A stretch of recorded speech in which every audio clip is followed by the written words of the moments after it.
ആ ക്രിസ്റ്റീന പഠിച്ച കളിയാ, കുടിക്കുന്ന വെള്ളത്തിലൊക്കെ വിശ്വസിക്കാൻ പറ്റത്തില്ല. അവളെ എങ്ങനെ ഹാൻഡിൽ ചെയ്യുന്ന എനിക്ക് നന്നായിട്ട് അറിയാം കേട്ടോ. അവൾ എങ്ങനെ ഹാൻഡിൽ ചെയ്യണമെന്ന് എനിക്കറിയാം, നീ ഇനി പറഞ്ഞാൽ. എന്നിട്ടാണ് അവളുടെ അടുത്ത് മുട്ടി ഒരുമി നിൽക്കാനും കൊച്ചു കുഴയാൻ നിങ്ങൾ നിന്ന് കൊടുക്കുന്നത്. മുട്ടി ഒരുമാനൊന്നും പോയില്ല. പിന്നെ അവളെ ഏത് എക്സ്റ്റന്റ് വരെ പോകും, എന്തൊക്കെ പറയാം, ആരെ കുറിച്ച് പറയുമെന്നൊക്കെ എനിക്കറിയാം. അവൾ നിന്നെ കുറിച്ച് പറഞ്ഞത് അവൾ എന്തൊക്കെ ആരെ കുറിച്ച് പറഞ്ഞിട്ടുണ്ട്? നിന്നെ കുറിച്ച് തന്നെ പറയുന്നത്. എന്നെ കുറിച്ച് അവൾ എന്താ പറഞ്ഞത്? നീ അതൊക്കെ പിന്നെ പറയുന്നത്. ജോലിയൊക്കെ പിന്നെ ചെയ്യും. അവൾ എന്നെ കുറിച്ച് എന്താ പറഞ്ഞ ആദ്യം പറ. എന്നിട്ട് പോയി വഴക്കുണ്ടാക്കാനല്ലേ? ഇല്ല പറ, കേക്കട്ടെ ആദ്യമേ. നീ ആ അമൽ ബോസും കൂടെ പ്രേമത്തിലാണ്. ശരിക്കും ചെറുക്കാൻ ഞാൻ മണ്ട അടിച്ച പൊടിക്കും. മിണ്ടാടങ്ങോ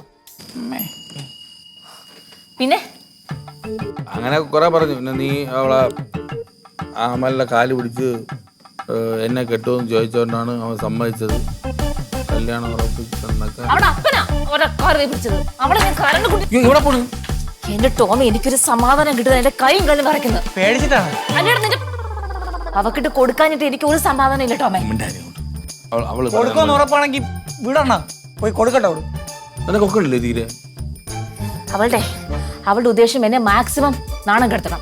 നമ്മൾ തമ്മിൽ അടി ഉണ്ടാക്കിച്ച് പിരിപ്പിക്കണം. അവൾ വിചാരിച്ച നമ്മൾ തമ്മിൽ അടി കൂടും. അത് ശരി തന്നെ. നിങ്ങൾ അല്ലെങ്കിൽ തന്നെ തമ്മിൽ തല്ലിയല്ലേ, പിന്നെ അവള്